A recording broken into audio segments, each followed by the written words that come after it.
சில விஷயங்களை பேசும்போது தர்ம சங்கடம் இருக்குது, ஆனால் பேசாமல் போக முடியாது.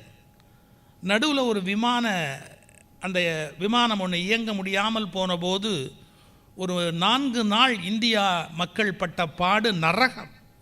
விமான நிலையத்தில் மாட்டிக்கொண்டவர்கள், லக்கேஜ் உள்ளே போயிடுச்சு, அவங்களால வெளியில் வர முடியாது, அப்படிலாம் பட்ட துன்பம் இருக்குது. பெரிய துன்பம். அது பல பேருக்கு தெரியாது. ஏன்னா விமானத்தில் போகிறவர்கள்ங்கிறது வெரி ஃபியூ. அவங்க கஷ்டம் என்ன அப்படிங்கிறது மற்ற மக்களுக்கு தெரிய வாய்ப்பு இல்லை. ஆனால் நான் ஒன்று சொல்கிறேன், தம்பி ஒன்று சொன்னார், அந்த நேரத்தில் உடனடியாக மற்ற விமானங்கள் எல்லாம் கூடுதலாக்கி கொள்ளையடித்தன, அது தவறு என்று சொன்னார். பிரச்சனை அதுவல்ல தம்பி. இப்படி விமான கம்பெனிகள் இயக்காத போது சொந்தமாக இயக்குவதற்கு அரசாங்கத்துக்கு விமானம் இல்லாத அவமானம் இந்தியாவில் மட்டும்தான் இருக்கிறது. ஒரு பஸ் ஓடலைன்னா கவர்மெண்ட் பஸ்ஸை ஓட்டி இயக்கலாம். அப்போ 4 விமான கம்பெனி ஒழுங்காக இயக்கலைன்னா இத்தனை பெரிய நாட்டுக்கு ஒரு சொந்த விமான கம்பெனி இருக்க வேண்டாமா? அதாவது சிரமங்கள் எல்லாம் மற்றவருக்கு, புகழ் மட்டும் தனக்கு என்று எண்ணுகிற ஒரு மனோபாவம் இன்றைக்கு அரசு தலைமைக்கு ஏற்பட்டு கொண்டே போகிறது. உங்களால் சிரமப்பட முடியவில்லை என்றால் ஆட்சி நடத்த முடியாது. யார் சிரமப்படுவதற்கு தயாராக இருக்கிறார்களோ அவர்கள்தான் கோலை கையில் எடுக்க வேண்டும்.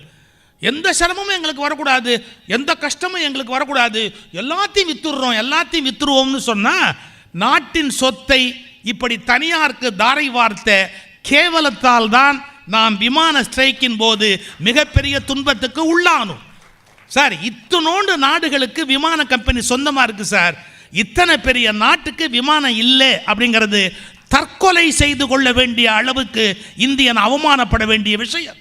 இதெல்லாம் சொல்கிறதுக்கு எனக்கு தைரியம் இல்லை. என்ன நடந்தாலும் பரவாயில்லைன்னு நான் சொல்கிறேன். நீ ஏதோ அந்த விஷயத்தை ஆரம்பித்து வச்சுட்ட. ஆனாலும் எத்தனை பேர் டெல்லியில் மாட்டிக்கிட்டாங்க தெரியுமா? வர முடியாது. 2 நாள் விமான நிலையத்திலேயே எப்படி வாழ முடியும்? 3 நாள் இருந்தவங்க எவ்வளோ பேர் தெரியுமா?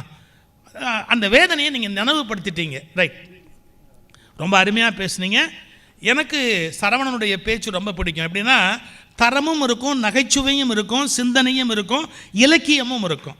அந்த மாதிரி எல்லாத்தினுடைய ஒரு காம்பினேஷன், பெர்முட்டேஷன் காம்பினேஷன் போட்டு தன் பேச்சை வடிவமைத்து கொள்ளுகிற அந்த பேச்சுக்கலை யுக்தியை நன்கு கற்றுக்கொண்டு வளருகிறவர். இப்போ நம்முடைய அருமை தம்பி நீலகண்டன் இந்த வருஷம் எங்கள் ஜிடிவி பட்டிமன்றம் எவ்வளோ பேர் 1ஆம் தேதி பட்டிமன்றம் பார்த்தேன்னு தெரில, ஒரே ஒரு விஷயத்தை வச்சு கொன்னே போட்டார். ஒரு சின்ன விஷயத்தை எடுத்து இன்னைக்கு அது உண்டப்பா சார் வேண்டாமா சார்? ஐயோ, நீலகண்டன் அவ்வளவு ஒரு சின்ன விஷயத்தை கூட நகைச்சுவையாக ஆக்கக்கூடிய வலிமை வாய்ந்த அடுத்த சண்முக வடிவேல். இன்றைய வாழ்க்கை பூந்தோட்டமே என்பது என்னுடைய ஆகச்சிறந்த வாதம் மட்டுமல்ல, என்னுடைய ஆணித்தரமான நம்பிக்கையும் கூட. என் அருமை சகோதரர் சிவ சதீஷ்குமார் சொன்னார், கல்யாணம் ஆவது எவ்வளோ பெரிய போராட்டம்னார். நான் மனசாட்சி தொட்டு சொல்கிறேன் சதீஷ்குமார், நமக்கெல்லாம் கல்யாணம் ஆச்சே, இதை விட என்னையா பூந்தோட்டம் இருக்க முடியும்? இப்போ ஒருத்தர் சொன்னால், நான் கல்யாணத்துக்கு முன்னாடி உன்னை நேரில் பார்க்காமலே நான் உன்னை ஒத்துக்கிட்டேன்ல, கல்யாணங்கிற போதே நெருங்கி பேசுங்கன்னார். நெருங்கி பேசுனா தான் சார் அது கல்யாணம். கல்யாணத்துக்கு முன்னாடி உன்னை நான் நேரில் பார்க்கல, ஆனால் நீ தான் என் மனைவின்னு நான் ஒத்துக்கிட்டேன்ல, நான் எவ்வளோ பெரிய தியாகினா. அவன்தாம்மா சொன்னாங்க, உன்னை நேரில் பார்த்ததுக்கு பிறகு நான் ஒத்துக்கிட்டேன்ல, நான் எவ்வளோ பெரிய தியாகினாங்க. சார், என் கூட நான் நகைச்சுவை சொல்ல, என் கூட ஒருத்தன் நல்லா படிக்கிறவன் இருந்தான் சார். அவன் நல்லா படிப்பான் சார். நல்லா சராசரி படிப்பை விட கீழே தான், மூஞ்ச பார்த்தாலே தெரியும், நல்லா படிப்பான் சார். ஆனால் எப்போவும் அவங்கிட்ட பொசன்னு இருப்பான் சார். உடனே அவங்கள பார்க்காதீங்க, நான் நீ எல்லாம் படிக்க மாட்டேன், நீ எல்லாம் 50 மார்க் வாங்கியிருக்க அப்படின்றான் சார். என்ன, நான் 50 மார்க்குக்கே ரொம்ப படித்தேன் சார். அவன் ஆனால் 90 வாங்கியிருக்கான். அவனுக்கு அதில் சந்தோஷமே இல்லை. நீ எல்லாம் அது என்ன, படிக்கிற நானும் 90 மார்க் வாங்கிறது, படிக்காத நீயும் 50 மார்க் வாங்கிறதுனா அது என்னன்னு பொசன்னே இருந்தான் சார். அவனை யாருமே சந்திக்க மாட்டாங்க. ரொம்ப நாளைக்கு அப்புறம் நான் சந்திக்கலை, அவனா பார்த்துட்டான் என்ன. அப்புறம் எங்கே இருக்க, என்னவா இருக்கன்னா, திருச்சியில் பேராசிரியராக இருக்கேன்னு. உனக்கெல்லாம் வேலை கிடச்சிருச்சுண்ணா சார். என்ன சொல்லியிருந்தா கூட பரவாயில்ல, உனக்கெல்லாம் எவன் வேலை கொடுத்தாங்கிறான் சார். அது மட்டும் இல்லை, சரி சரி சொல்லவே இல்லை அப்படின்னா, உங்ககிட்ட எவன் ஏன் சொல்லுவான், நான் உன்னை சரி சரி சொல்லவே இல்லை அப்படின்னா, இல்லை இப்போ நம்ம பார்த்துருந்தா சொல்லியிருப்பேன், இன்றைக்கி தான் பார்க்குறோம். சரி சரி கல்யாணம் ஆயிருந்தா, கல்யாணம் ஆனாவாவது சொல்லுன்னா, வேலை கிடச்சி தான் சொல்லலை, கல்யாணம் ஆனாவாவது சொல்லுன்னா நான் கம்முன்னு இருந்திருக்கலாம். ஆயிருச்சுன்னே. உனக்கெல்லாம் கல்யாணம் ஆயிருச்சுன்னா சார். அப்படி சொல்லியிருந்தா கூட பரவாயில்ல, உனக்கெல்லாம் எவன் பொண்ணு கொடுத்தான்னா. ஏண்டா எனக்கு வேலை கொடுத்தா எவன் கொடுத்தாங்கிற, எனக்கு பொண்ணு கொடுத்தா எவன் கொடுத்தாங்கிற, உனக்கெல்லாம் கல்யாணம் ஆயிடுச்சுங்கிற, உனக்கெல்லாம் வேலை கிடைச்சிருச்சுங்கிற. நான் பேசாமல் வந்துட்டேன். எனக்கு குழந்தைங்க இருக்குதுன்னு அவங்ககிட்ட சொல்லலை. ஏன்னா உனக்கெல்லாம் குழந்தை பிறந்துருச்சும்மா சார். நான் பூந்தோட்டம் தான் சார். ஏன்னா சார், நாம் எல்லாருமே 2019 நாம் நல்ல வசதி வாய்ப்போடு இருக்கணும்னு ஆசைப்பட்டோம் சார். 2019 நல்ல பணக்காரங்களாக இருக்கணும்னு ஆசைப்பட்டோம். 2020 வேண்டாம், உடல் ஆரோக்கியத்தோடு இருக்கணும் அப்படின்னு ஆசைப்பட்டோம். 2021 உசுரோடு இருக்கணும்னு ஆசைப்பட்டோம். இந்த உலகத்தில் 60 லட்சம் உயிர்களை காவு வாங்கிய கொரோனாவுக்கு பிறகு நாம் உயிரோடு இருக்கிறதே பெரிய பூந்தோட்டம் தான் சார், பெரிய பூந்தோட்டம் தான். நீங்கள் கொரோனா காலத்தில் இப்போ ஐயாவுடைய கருணையினால் நான்லாம் தொலைக்காட்சியில் இந்த முகம் வர்றதுக்கு ஐயாவுடைய பெரிய கருணை தாங்க, கருணை தான். எல்லாரும் என்னை டிவியில் பார்த்தாங்கங்கிறாங்க சார். சத்தியமாக இன்னைக்கு வரைக்கும் நான் என் வீட்டில் டிவி பார்க்க முடியலை சார், முடியலை. என் பட்டிமன்றம் வருதுறான்னே, எல்லாம் நடுவர் ஐயாவுடைய துவக்க உரையை பார்க்குறாங்க, அணித்தலைவர் பேச்சை கேட்குறாங்க, அடுத்து நான் தாங்கிறேன். என் பையன் டிவி ஆஃப் பண்ணிட்டான் சார். ஏன்னா வீட்லேயே உன் பேச்சு கேட்க முடியல. ஏன் டிவியில் எப்படி ஆண்டான்? என் பொண்ணு சார், என் பொண்ணு எந்திரிச்சாங்க சார். அப்பா டிவியில் பேசுகிறாரு, ரிமோட்டை ஆஃப் பண்ணுற அப்படின்னா சார். சே இப்படி ஒரு குளக்கொழுந்து எனக்கு வந்ததுக்கு நான் பெருமையாக நினைக்கிறேன் சார். என் பையன் டிவியை ஆஃப் பண்ணான், என் பொண்ணு போய் ப்ளக்கே பிடுங்கி விட்டா சார், ப்ளக்கே பிடுங்கி விட்டா சார். என் மனைவி கிடுகிடுன்னு வெளியே ஓடுனாங்க. அக்கம் பக்கத்து வீட்டுக்காரங்கிட்டலாம் சொல்கிறாங்க, என் புருஷன் டிவியில் பேசுகிறான்னு சொல்கிறாங்களோன்னு நினச்சேன். மெயினே ஆஃப் பண்ணிட்டு வந்துட்டா சார். ஆனால் இன்றைக்கி நான் சொல்கிறேன் சார், என் வீட்டில் நேர்லேயும் என் பேச்சை கேட்கல, டிவிலையும் என் பேச்சு கேட்கல. ஆனால் சார், இன்னைக்கு வரைக்கும் நான் எந்நேர வீட்டுக்கு போனாலும் அர்த்த ராத்திரியில் கூட முதல்ல கதவை திறக்கிறது என் பொண்ணு தான் சார், என் பொண்ணு தான். பாசனம் இல்லை, பையில் என்ன வாங்கிட்டு வந்திருக்கேங்கிறதுக்காக. ஆனால் நான் கேட்குறேன், இந்த சின்ன சின்ன விளையாட்டு இருக்கே, இதுதான் சார் வாழ்க்கையினுடைய பேரானந்தம் சார், பேரானந்தம்.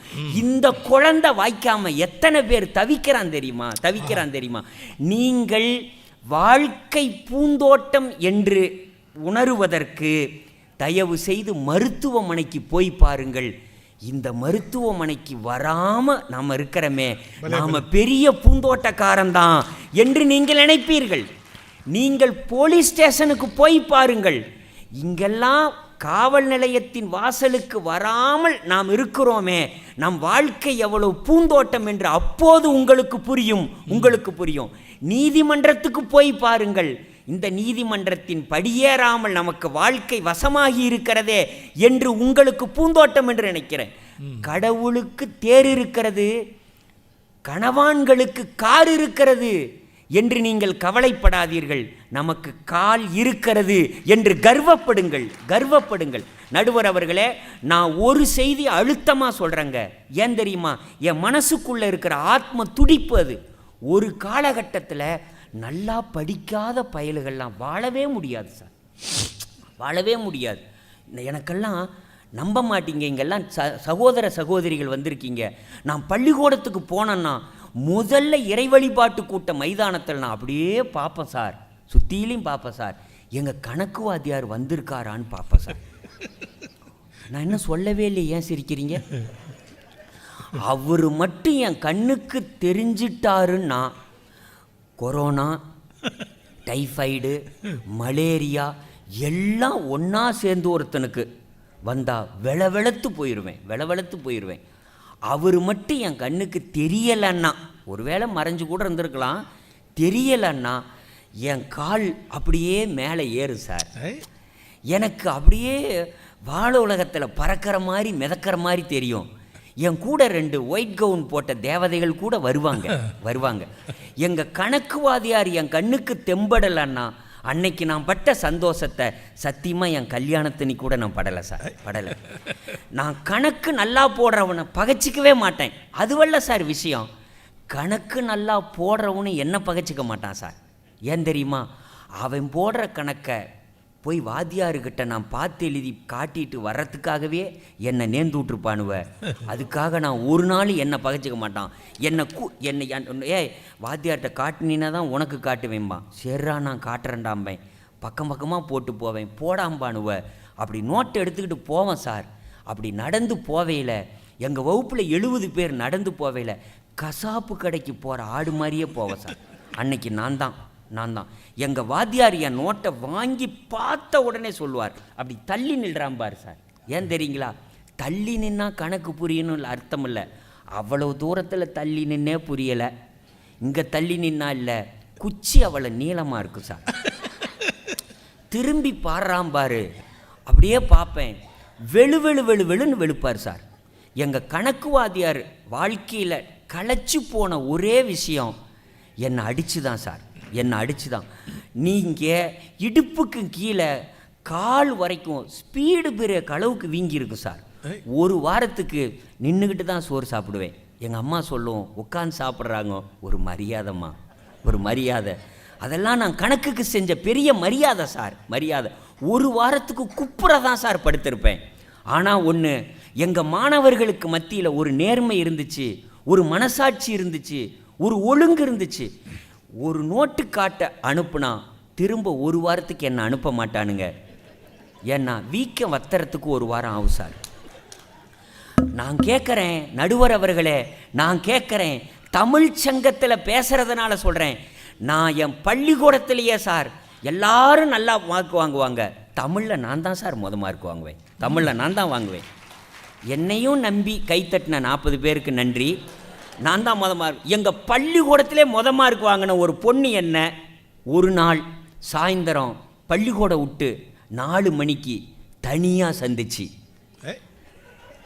நீங்கள் நினைக்கிற மாதிரி இல்லை. எல்லா பாடத்துலேயும் நான் மார்க் வாங்குறேன், தமிழில் மட்டும் நீ வாங்குற, எங்கள் வீட்டில் சோறு போட மாட்டேங்கிறாங்கடான்னுச்சு. ஆனால் எங்கள் அம்மா அந்த மராமத்து பார்க்காத கிராமத்து பேரழகு என் தாய் சொன்னா சார். என் பையன் பாருங்க, என் பையன் மார்க் அட்டையில் பாடத்தில் நிறைய மார்க் வாங்கியிருக்கான், கடைசி பாடத்துலேயும் நிறைய மார்க் வாங்கியிருக்கான். அது ரேங்க்குன்னு எங்கள் அம்மாவுக்கு தெரியலை. நான் ஏன் தெரியுமா நான் தமிழில் மார்க் வாங்கினேன்? அந்த பொண்ணுக்கிட்ட சொல்கிறேன் சார், சத்தியமா நீ வாழ்நாளில் வரைக்கும் தமிழில் நான் தான் வாங்குவேன்னே. தமிழில் நான் தான் சார் வாங்கினேன். ஏன் தெரியுங்களா? ஒரே புத்தகத்தை வருஷம் முழுக்க படித்தா மார்க் வாங்க முடியாதா சார்? நான் தமிழ் புத்தகத்தை மட்டும்தான் சார் படிப்பேன். தமிழ் புத்தகத்தை மட்டும்தான் படித்தேன். ஏன்னா அது ஒன்று தான் சார் எனக்கு புரிஞ்சுது. தமிழை நான் கைவிடலை, தமிழும் என்ன கைவிடலை. அப்போ என்ன அர்த்தம்னா, நான் இப்படி சொல்கிறேன். பள்ளிக்கூடத்தில் ரிசல்ட்டுன்னு போடுவாங்க, கரும்பலகையில் எழுதி போடுவாங்க, தேர்ச்சி பெறாதோர்னு. நான்லாம் சகோதரி பர்வீன் அவர்கள், இயக்குனர் அவர்கள் முன்னிலையில் ஒரு உண்மையை ஒத்துக்கிறேன். 5வது ஃபெயில் ஆனவன் சார். அதுக்காக கூப்பிடாம விட்டுறாதீங்கம்மா. 5வது ஃபெயில் ஆனவன் விட்டு 2 நாள் வெளியே வரல சார். என்னாச்சும் பானுவ. ஆனால் இன்னைக்கு அது போராட்டம். ஆனால் இன்னைக்கு என் பிள்ளைங்க என்ன மார்க் வாங்கினாலும் பரவாயில்ல, அவன் ரிசல்ட் இன்னைக்கு தலை நிமிந்து வெளியே வர்றான் சார். ஏன் தெரியுமா? என்னை பார்த்து மார்க் என்னன்னு கேட்குறவன் ரத்தங்கைக்கு சாவான்னு ஒரு ஸ்டேட்டஸ் போட்டு வெளியே வரான்ல சார். இப்போ கேட்டவன்லாம் விட்டு வெளியே வர மாட்டேங்கிறான். கேட்குறவன்லாம் வெளியே வர மாட்டேங்கிறான்.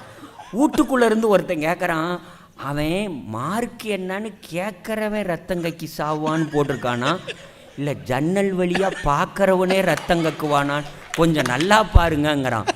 இப்போ நான் கேட்குறேன் நடுவர் அவர்களே, இந்த உலகத்தில் இப்படி சொல்லி முடிக்கிறேங்க. என் தமிழ்தான் தவத்திரு குன்றக்குடி அடிகளாரும் தந்தை பெரியாரும் ஒரே மேடையில் இருந்தார்கள். அவர்கள் இருவரிடமுமே கேட்கப்பட்ட ஒரே கேள்வி, உங்களுக்கு பிடித்த திருக்குறள் எது என்று கேட்டார்கள். தந்தை பெரியார் சொன்னார், எனக்கு பிடித்த திருக்குறள் தெய்வத்தால் ஆகாதெனினும் முயற்சிதன் மெய்வருத்த கூலி தரும் என்று பெரியார் சொன்னார். பக்கத்தில் காவி உடையணிந்த காரல் மார்க்ஸ் என்று போற்றப்பட்ட தவத்திரு குன்றக்குடி அடிகளாரிடம் கேட்டார்கள், உங்களுக்கு பிடித்த குறள். அவர் சொன்னார், தெய்வத்தால் ஆகாதெனினும் முயற்சிதன் மெய்வருத்த கூலி தரும் என்று. அடிகளார் சொன்னார், குடி செய்வல் என்னும் ஒருவருக்கு தெய்வம் மடிதற்று தான் முந்துரும் என்று அடிகளார் சொன்னார். நடுவர் அவர்களே, இங்கே இருக்கிற தமிழ் தாத்தா உவே சாமிநாத ஐயர் தான் வாழ்ந்த காலத்தில் 80 நூல்களை பதிப்பித்தார். 3000 ஓலைச்சுவடிகளை தேடி தேடி தேடி தேடி சேகரித்தார். அவரிடம் சொன்னார்கள், சமஸ்கிருதம் படி. ஏன் என்றார். அடுத்த பிறவியில் நன்றாக இருக்கலாம் என்றார்கள். ஆங்கிலம் படி என்றார்கள். ஏன் என்று சாமிநாத ஐயர் கேட்டார். ஆங்கிலம் படித்தால் இந்த பிறவியில் சௌகரியமாக இருக்கலாம் என்றார். சாமிநாத ஐயர் சொன்னார், சமஸ்கிருதம் படித்தால் அடுத்த பிறவியில் நன்றாக இருக்கலாம், ஆங்கிலம் படித்தால் இந்த பிறவியில் நன்றாக இருக்கலாம், தமிழ் படித்தால் 2 பிறவியிலும் நன்றாக இருக்கலாம் என்று சொன்னாரே. அந்த தமிழ் வாய்த்ததற்காக இப்படி சொல்லி முடிக்கிறேன். ஒரு காலத்தில் பெண்கள் தீட்டுப்பட்ட நாட்களில் வீட்டு அறையிலேயே அனுமதிக்க மாட்டார்கள். இந்தியாவிலேயே ஏன் உலகத்திலேயே பெண்கள் கோயிலுக்குள் அந்த நாட்கள் அனுமதிக்கப்பட மாட்டார்கள், ஒடுக்கப்பட்டவர்கள் அனுமதிக்க மாட்டார்கள். ஆனால் இந்தியாவிலேயே அனைவரும் அர்ச்சகர் ஆகலாம் என்கிற ஒரு திட்டத்தின் மூலம் தமிழ்நாட்டில் ஒரு பெண் அவர் பேட்டி சொல்லியிருக்கிறார், நான் ஒடுக்கப்பட்ட இனத்தை சார்ந்தவள், ஆனால் இன்றைக்கு தமிழ்நாட்டில் முதலில் திருச்சி உறையூரில் ஐவண்ணநாதர் என்கிற பஞ்சநாத சுவாமி கோயிலில் நான் பெண் ஓதுவாராக முத்தமிழறிஞர் கலைஞர் அவர்களால் நியமிக்கப்பட்டு தேவாரம் ஓதுகிறேன், திருவாசகம் ஓதுகிறேன். இந்த காலம் கோயிலுக்குள் அனுமதிக்கப்படாமல் கோயில் நுழைவு போராட்டம் நடத்திய காலம் போராட்டம். இன்றைக்கு பெண் தேவாரம் ஓதுகிறாள் என்றால் இந்த வாய்ப்பு பூந்தோட்டம்தான். வாய்ப்புக்கு நன்றி. நிறைய செய்திகள் மகிழ்ச்சியாக நம்ம சிரிக்கும்படியாக சொல்கிறார், சிந்திக்கும்படியாக சொல்கிறார், வரிசையாக அதை அழகாக அடுக்கி கொண்டே போகிறார். அதில் முக்கியமான ஒரு ஃபிலாசபி சொன்னார், அது ரொம்ப இம்பார்ட்டன்ட். அதாவது நம்மகிட்ட என்ன ஒரு குணம் இருக்குன்னா, நம்மக்கிட்ட என்ன இருக்குது அப்படிங்கிற விஷயமே நமக்கு தெரியல. நம்ம மகிழ்ச்சி அடையிறதுக்கு, சந்தோஷப்படுறதுக்கு, கர்வப்படுறதுக்கு, கொண்டாடுறதுக்கு நம்மக்கிட்ட என்ன இருக்குது அப்படிங்கிறது நமக்கு தெரியல. சார் சில பேர் பாருங்கள், பொருள் வாங்கிக்கிட்டே இருப்பாங்க. அப்போ தான் திடீர்னு அவர் சொல்லுவார், இந்த பாரு நீ இப்போ ஏற்கனவே 2 மிக்சி பரன் மேலே வச்சுருக்க, இது 3வது வாங்குற தெரியுமா அப்படிம்பார். நம்மக்கிட்ட அது இருக்குதுன்னு தெரியாமலேயே அங்கே போன உடனே நம்மக்கிட்ட அது இல்லையோ அப்படிங்கிற ஒரு உணர்வு நமக்கு வருது. அந்த இடம் ரொம்ப அழகாக சொன்னார். என்ன இருக்குது அப்படிங்கிறத கணக்கெடுத்து பார்த்தா எவ்வளவோ சந்தோஷமாக இருக்கலாம். என்ன இருக்குங்கிறத விட்டுட்டு இல்லைன்னு நம்ம நினச்சிக்கிட்டே இருந்தால் கஷ்டப்பட்டுக்கிட்டே இருக்கணும். அந்த ரொம்ப கடினமான ஒரு ஃபிலாசபியை அவர் பேச்சுக்கு நடுவில் ரொம்ப அனாயாசமாக அழைச்சிட்டு போனார். அந்த இடம் எனக்கு ரொம்ப பிடிச்ச இடம், நான் அதை குறித்து வச்சுருக்கேன். இப்போது நிறைவாக நம்முடைய மலர்விழி சகோதரி அவர்கள் நாகர்கோவில் நல்லா பேசுவாங்க, நல்லா பாடுவாங்க. பெண்களில் நிறைய 2 பேருக்கு வாய்ப்பு கொடுக்குன்னு பார்த்தோம். ரொம்ப நெருக்கடியான காலகட்டத்தில் தான் நாங்கள் டக்குன்னு இந்த நிகழ்ச்சி ஏற்பாடாச்சு. அதனால் நான் நினச்சபடி அவங்களுக்குரிய இடம் கொடுக்க முடியல. ஒருத்தராவது பெண் பேச்சாளர் வந்தாங்களேங்கிறது எனக்கு ரொம்ப பெரிய மகிழ்ச்சி. வாங்க. அமுதே தமிழே அழகிய மொழியே எனதுயிரே, அமுதே தமிழே அழகிய மொழியே எனதுயிரே, சுகம் பல தரும் தமிழ் பா, சுவையோடு கவிதைகள் தா, தமிழே நாளும் நீ பாடு, அமுதே தமிழே அழகிய மொழியே எனதுயிரே. பார்போற்றும் பைந்தமிழே, பாரதி பாடிய பண்தமிழே, வள்ளுவன் வாழ்த்திய வண்தமிழே, இயல் தமிழே, இசைத்தமிழே, நாடகத் தமிழே, என்றும் என் உயிராய் விளங்குகின்ற முத்தமிழே, அகத்தமிழே, புறத்தமிழே, ஐவகை நிலத்தமிழே, சங்கம் வைத்து வளர்த்த தங்கத்தமிழே, உன்னை வணங்கி தொடங்குகின்றேன். இந்த அருமையான பட்டிமன்றத்திற்கு நடுவராக வீற்றிருக்கின்ற, செஞ்சொல் சரம் தொடுத்து சிந்தனைக்கு வரம் கொடுக்க வந்திருக்கின்ற எங்களுடைய பட்டிமன்ற உலகத்தின் தாயுமானவர் எங்களுடைய ஐயா நடுவர் அவர்களே, எண்ணணி எதிரணி ஆற்றல் மிகுந்த அறிஞர் பெருமக்களே, இந்த அருமையான நிகழ்வை ரசித்துக் கொண்டிருக்கின்ற உலகத்தின் எல்லா மூலைகளிலிருந்தும் வந்திருக்கின்ற தமிழ் சொந்தங்களே, உங்கள் அனைவருக்கும் இந்த சின்னவளின் சிறப்பான வணக்கங்களை முதலில் உரித்தாக்கி கொள்ளுகின்றேன். இந்த சின்னவள்ங்கிறதுக்கு என்ன டெஃபினேஷன்மா? நான் ரொம்ப குட்டியா, ஏதாவது சின்னவள்னா அது ஏஜை குறிக்கிறதா இல்லை எதை குறிக்கிறதுன்னு தெரியலையே. எப்படி வேணாலும் எடுத்துக்கலாம். சின்ன குட்டியா இருக்கேன், அப்புறமா வயசும் சின்ன வயசு தான். சரி, நம்ப வேண்டியிருக்கு. ஒரு குடும்பத்தில் உள்ள 4 உறுப்பினர்களை ஒன்று சேர்த்து ஒரு இடத்துக்கு அழைத்து வருவது எவ்வளவு போராட்டம். ஆனா இவ்வளவு உலக தமிழர்களை ஒன்றிணைத்து சேர்த்து வைத்திருக்கின்ற எங்களுடைய இயக்குனர் பர்வீன் அம்மா அவர்களுக்கு நெஞ்சார்ந்த நன்றிகள், அந்த வணக்கத்தை தெரிவித்துக் கொள்கிறேன். வாழ்க்கையில எப்பவும் எல்லா நேரத்திலும் போராட்டம் தான் நடுவர் அவர்களே. போராட்டம் இல்லாம வாழ்க்கையே கிடையாது. இருளோடு போராடினால்தான் புழு வண்ணத்து பூச்சியாக முடியும். வலியோடு போராடினால்தான் ஒரு பெண் தாயாக முடியும். விதையோடு போராடினால்தான் ஒரு மரம் விருட்சமாக முடியும். வாழ்க்கையோடு போராடினால்தான் நாம் வரலாறு படைக்க முடியும் என்பதனை முதலிலே உணர்ந்து கொள்ளுங்கள். 3 பேருமே ரொம்ப நல்லா பேசினாங்க. ஆனா என்ன பேசினாங்க? பூந்தோட்டமா இருக்குன்னு 3 பேருமே பேசல, பூந்தோட்டமாக இருக்க வேண்டும் என்று தான் பேசினாங்க இல்லையா? வாழ்க்கை என்பது மிகப்பெரிய போராட்டம். சுட்டும் வரை பூமி, சுடும் வரை நெருப்பு, போராடும் வரைதான் வாழ்க்கை என்பதனை புரிந்து கொள்ளுங்கள். நடுவர் அவர்களே, நாங்கள் வர்றதுக்கு எவ்வளோ போராட்டம், வாழ்க்கையில் பயணம் எவ்வளோ போராட்டம்னு உங்களுக்கு தெரியுமா? பெண்கள் தலைவியாகி இருக்கலாம், பெண்கள் தெய்வமாகி இருக்கலாம், ஆனால் ஒரு பெண்ணும் ஆமையும் ஒன்று.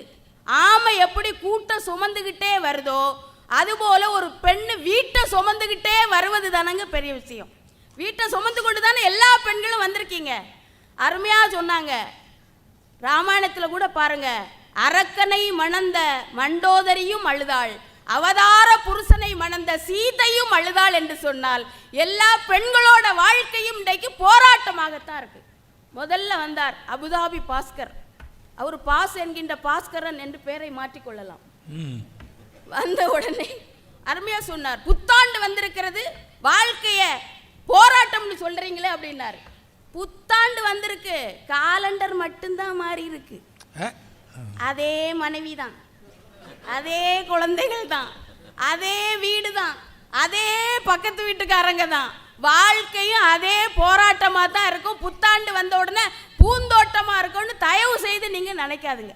வாழ்க்கையில எங்க சிவகுருநாதன் அண்ணன் வந்த உடனே, காதலித்து பார் உன்னை சுற்றி ஒளிவட்டம் தோண்டும், காதலித்து பார் உன் முகம் அழகாகும், ஆனால் காதலிப்பதை நிறுத்திப்பார் உலகமே அழகாக மாறிவிடும். காதல்னா என்ன தெரியுமா? வலிய போய் வலியை வாங்குவதுதான் காதல். 1 சைடோ 2 சைடோ, கடைசியில் சூசைடு தான். நம்ம பசங்கள்லாம் நினைக்கிறாங்க நமக்கு கூந்தல் நீளமா உள்ள பொண்ணு தான் மனைவியா வரணும்னு, கடைசியில் வாய் நீளமா உள்ள பொண்ணு தான் மனைவியா வாய்க்குது. கடைசியில் பொண்ணை பார்த்த உடனே பாடுறான், மலரைத்தானே நான் நினைத்தது, கைமுள்ளின் மீது ஏன் விழுந்தது, உறவைத்தானே நான் நினைத்தது, என்னை பிரிவு வந்து ஏன் அழைத்தது, யாருக்காக? காதலே போ போ, சாதலே வா வா. நான் முத்துக்குமார் தான் சொல்றாரு, ஆண்களின் காதல் புத்தகத்தில் வைத்திருக்கின்ற மயிலிறகு மாதிரி, குட்டி போடாது என்று தெரிந்தும் தீனி போடுவது அப்படின்னார். காதலிச்சு பாருங்க, உங்களுக்கு பொருளாதார சிக்கலே வந்துடும். காதலி பக்கத்தில் இருந்தா ஹோட்டல் பில்லு கொடுக்கணும், காதலி தூரத்தில் இருந்தா போன் பில்லு கொடுக்கணும். அதை மட்டும் நினைச்சுக்கோங்க. என்ன வாழ்க்கை வந்து காதல் வந்து பூந்தோட்டம் பூந்தோட்டம்னு பேச வந்திருக்கீங்க. காதலிச்சு இப்போ உங்களால காதலை பேசத்தான் முடியும், காதல் பண்ண முடியாது. குழந்தைகளை பாருங்கள். பிள்ளைகள் இன்னைக்கு தொல்லைகளாக இருக்காங்க. ஒரு காலத்துல பிள்ளைகள் அப்பா அம்மா மீது பாசமா இருந்தாங்க. இன்னைக்கு பாசமா இருக்காங்களா? முன்னாலாம் நம்ம அப்பா வந்தோன்னு ஓடி போவோம், தின்பண்டம் வாங்கிட்டு வந்திருப்பார். இப்போ அப்பா வந்தோன்னு ஓடி போறான், செல்லை பிடிங்கிட்டு ஓடி போய் உட்காந்துக்கிறாங்க. இன்னைக்கு செல்லோடு தானே எல்லா பிள்ளைகளும் வாழ்ந்துகிட்டு இருக்கு. எப்படிங்க பூந்தோட்டமாக வாழ முடியும்? குடும்பத்துல பூந்தோட்டம் இருக்கு. எங்க நீலகண்ட அண்ணா அவர் வாழ்க்கையில் நடந்த போராட்டத்தை எல்லாம் சொல்லிட்டு போனாரா இல்லையா? அவர் எல்லாமே போராட்டம் தானே சொன்னார். நம்ம வாழ்க்கையில அப்படிதாங்க. ஒன் தாலி டோட்டல் லைஃபும் காலி. ஆமா நடுவர் அவர்களே, எல்லாம் சொல்லுவாங்க கல்யாணத்துக்கு முன்னால் தறிக்கட்டு நெறிக்கட்டு போறான்ப்பா, அவனுக்கு ஒரு கால் கட்டு போடுங்கப்பா. கால் கட்டு மீன்ஸ் கேர்ள் கட்டு. அந்த தாலி கட்டின உடனே வாழ்க்கையிலே கரண்ட் பில் கட்ட வேண்டியது இருக்கு, வீட்டு வாடகை கட்ட வேண்டியது இருக்கு, ஸ்கூல் ஃபீஸ் கட்ட வேண்டியது இருக்கு. இன்னைக்கு நாட்டில் காந்திஜி, நேதாஜி, நேருஜிக்கெல்லாம் மரியாதை கிடையாது. எல்கேஜி யூகேஜிக்கு தானங்க மரியாதை. பிள்ளைங்கெல்லாம் முன்னால பிஸ்கட்டுன்னு அழும். பள்ளிக்கு போன உடனே ஃபீஸ் கட்டுன்னு அழுதா இல்லையா? ஃபீஸ் கட்டுறதுக்கு எவ்வளோ கஷ்டமா இருக்கு. இன்னைக்கு கல்வியே இன்னைக்கு போராட்டமாக தானங்க இருக்கு வாழ்க்கையில். அப்போ வாழ்க்கையில் எங்க நீங்க குடும்பத்தில் சந்தோஷமா பூந்தோட்டமா இருப்பீங்க? இப்போ என்ன எடுத்துக்கோங்க, எங்க வீட்டுக்காரருக்கு பாவம், பெண்கள் எல்லாம் டிவி பார்த்து அழுவாங்க. எங்க வீட்டுக்காரர் ஃப்ரிட்ஜை பார்த்து அழுகுறாரு. ஏன்னா பழைய குழம்பெல்லாம் அங்கே தான் இருக்கு. 3 நாள் 4 நாள் வந்துட்டா பழைய குழம்பு சாப்பிட்டே அவர் பாவமாக போயிடுறாரு. நீங்களாம் நினைக்காதுங்க, நான்லாம் எந்த பட்டிமன்றத்துக்கு வந்தாலும் சமைச்சு வச்சுக்கிட்டு தாங்க வருவேன். கைத்தட்டல் கொடுங்க. இன்னைக்கு கூட வரும்போது சப்பாத்தி சுட்டு தொட்டுக்க ரசம் வச்சேன், தப்பா? இல்ல சிரிக்கிறீங்க. ரசம் வைக்கிறதுல எவ்வளவு ஒரு நன்மை இருக்கு தெரியுமா? ஒரு நாள் இப்பதான் சப்பாத்தி செஞ்சேன், பிச்சார் வர மாட்டேங்குது சப்பாத்தி. என்னடி சப்பாத்தி செஞ்சிருக்க? பிச்சு முடியும் பிச்சுனார். நான் சொன்னேன் சப்பாத்தியே பிக்க முடியலையே. அந்த பிக்க முடியாத சப்பாத்தியை ரசத்துல ஊற வச்சு சாப்பிடலாம். ஒரு வேளையில சப்பாத்தி ஜீரணம் ஆகலைன்னா 1 கப்பு ரசத்தை குடிச்சா அது ஜீரணம் ஆயிரும். எவ்வளவு பெரிய டிப்ஸ் சொல்லியிருக்கேன், நல்ல கைத்தட்டல் கொடுங்க. உலகம் எத்தனை கிலோன்னு யாருக்காவது தெரியுமா? தெரியாது. எங்க வீட்டில் வந்து கேளுங்க, உலகம் 67 கிலோன்னு என்ன பார்த்து சொல்லுவார். இப்போ மெசேஜ் பண்ணியிருக்காரு, உலகம் எப்போ அழியும் அப்படின்னு மெசேஜ் பண்ணியிருக்காரு. நான் உண்மையான உலகம் அழிஞ்சாலும் இந்த உலகம் அழியாது அப்படின்னு சொல்லிட்டு வந்திருக்கேன். எல்லா வீட்லேயும் சண்டை தாங்க. கல்யாணத்துக்கு முன்னால் நல்லா கட்டுனா ஒன்று தான் கட்டுவேன், இப்போ வெட்டுனா ஒன்று தான் வெட்டுவேன்னு அலைகிறாங்க. பட்டிமன்றம் முடிச்சு வீட்டுக்கு போகிறேன், வெட்டுருவா எடுத்துட்டு நிற்கிறார். அத்தான் என்னென்ன நமக்கு இன்னைக்கு வெட்டிங் டே. நானாவது பரவாயில்ல, எங்கள் வீட்டு பக்கத்தில் ஒரு அக்கா பெரிய தேங்காய் எடுத்துகிட்டு போய் வீட்டுக்காரருக்கு நெஞ்சில் அடித்து உடைச்சிட்டா. ஏன்கான்னு கேட்டேன், இவன் கல்லஞ்சுக்காரன் அப்படிங்கிறான். எவ்வளோ கஷ்டம். அதைத்தாங்க சொன்னாங்க பாட்டில். பெரிய பாட்டெல்லாம் பாடிட்டு போனீங்களே. அலை ஆடிடும் ஆழ்கடல் மட்டம், அதில் முத்தை எடுப்பது கஷ்டம், இது யாருக்கும் தெரியாது. உள் மனசில் 1000 பாரம், அது பாட்டில் ஓடிடும் தூரம், இது யாருக்கும் புரியாது.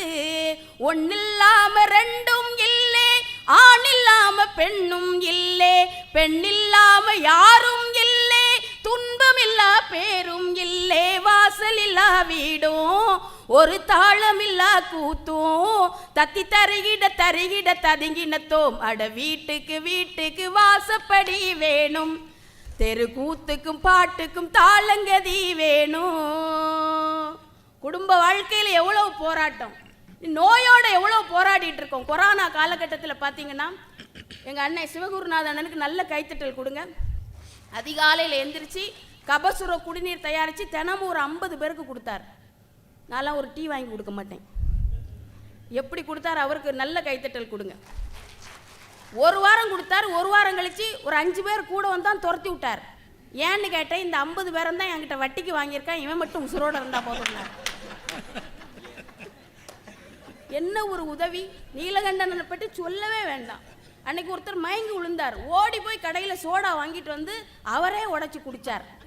ஏன்னு கேட்டேன், இப்படி ஏதாவது பார்த்தா எனக்கு படபடன்னு வருது அப்படிங்கிறார். இதெல்லாம் உங்களுக்கு நியாயமாக தெரியுதா? அந்த அபுதாபிலேருந்து ஒரு பாஸ்கர் வந்திருக்காரு, அவரை பற்றி சொல்லியே ஆகணுங்க. ட்ரெயினில் போயிட்டு இருந்தோம். ட்ரெயின் மூவ் ஆக நேரத்தில் ஒரு பாட்டியும் பேத்தியும் ஓடி வந்தாங்க. இவர் அப்படி ஆவேசத்தில் போய் பாட்டியை தூக்கி உள்ளே போட்டார். பாட்டி வந்தவுடனே இவருக்கு கன்னத்தில் பலார்னு ஒரு அறை கொடுத்தாங்க. ஏன் பாட்டி, நான் நல்லது தானே செய்தேனார். நான் என் பேத்தியை ட்ரெயின் ஏற்றி விட வந்தேன், நீ என்ன தூக்கி உள்ளே போட்டிருக்க, இது நியாயம்? எவ்வளோ வாழ்க்கையில சாலையில பாருங்க, குழந்தைகள் கூட இன்னைக்கு போராடிட்டு இருக்காங்கங்க. வெள்ளரி பிஞ்சுகள் விற்கின்றன.